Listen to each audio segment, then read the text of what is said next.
Some seem to think that capitalism is about buying and selling things, using the market as a way of distributing goods from the folks who produce it to folks who consume it.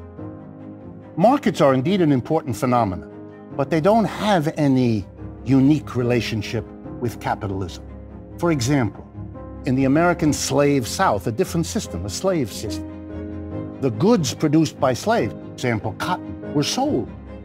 So you had a market in cotton. You actually had a market in slaves too. So things were bought and sold all over the place. Markets existed, but you didn't have capitalism.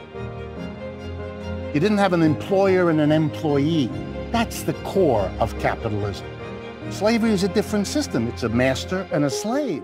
The master doesn't hire the slave. There's no need. The master owns the slave. In capitalism, the employer doesn't own you. May feel like that occasionally, but he doesn't legally own you. In feudalism, it's yet again different. It's a lord and a serf who kind of belongs on the land, has obligations to the lord, but the lord doesn't hire the serf, doesn't pay him a wage, but there were markets in serfdom. The unique thing about capitalism is not therefore a market. The unique thing about capitalism is the relationship in production, in how goods and services are produced. It's a relationship that is not master-slave, that is not lord-serf. It is a very particular arrangement, employer-employee. And in that relationship lies a fundamental conflict, tension, anger, resentment. Why? Because some people are doing all the work and producing more than they get, a more that we nowadays call the surplus, the extra. And if you're a capitalist, an employer, what of course is your interest? To give the worker the least possible while getting the most out of them, because that's the biggest surplus they can get. And the more surplus they have, the more secure they'll be. In capitalism, it turns out we've got exactly the same kind of system as we had in slavery and feudalism. Why? Because the worker has to produce more, a surplus, than he gets. Just as the master got the surplus the slave produced, or the feudal lord got the surplus that the serf produced. It's nobody's fault. It's the way the system is set up.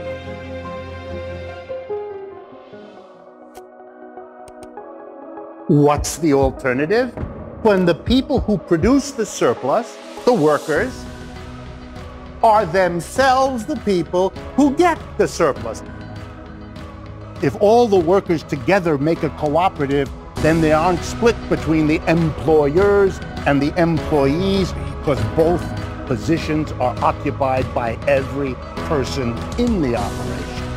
There's no split. How would that work?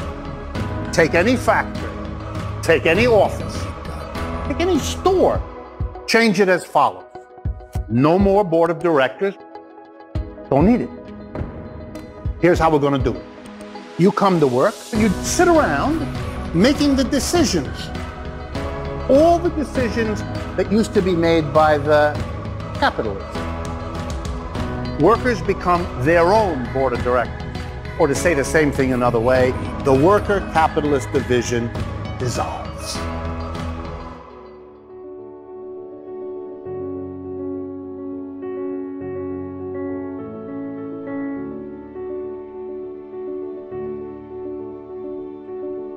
If you made all the workers democratically get together and decide how to distribute the wealth they've all together created, they would never give a handful of people more money than they know what to do with, while everybody else is worrying about sending their kid to college because they can't afford it. When you're discussing a new technology that might pollute the air or the water, the decision is made by the major shareholders and the board of directors, a tiny group of people who typically live in gated communities in a lovely leafy residence far away from the factory or the office or the store that pollutes. So they can make the investment in the new technology and reap the profits, If the workers who live and work and depend on the enterprise made the decisions, they wouldn't do it that often because they're the ones that breathe the air and drink the water. So they'd be much more sensitive to the real cost. Every technological invention justified itself on the grounds that by this new machine, we could get more done with less effort. But when those innovations are put into a capitalist economic system, the people who put the technology in want to make profit out of it. For example, if a machine allows the workers to do twice as much as before, they fire half of the workforce. The remaining half works with the new machine, produces as much as before. The company realizes a fantastic profit because it doesn't have to pay half the workers' wages, which they can keep for themselves. Here's an alternative. Let every worker do half as much work as he or she did before. Let's run the working day 4 hours instead of 8. The workers will have engaged an enormous amount of leisure to pay attention to their own development, to their families, to their communities. If we use technology that way, we would use it to help the mass of people enjoy a better life rather than a small percentage of the people enjoy a greater profit. The problem was with technology. The problem was with the system that decides how to use that technology. You're going to have to get rid of the capitalist system where it lives, in the stores, the factories, and the offices.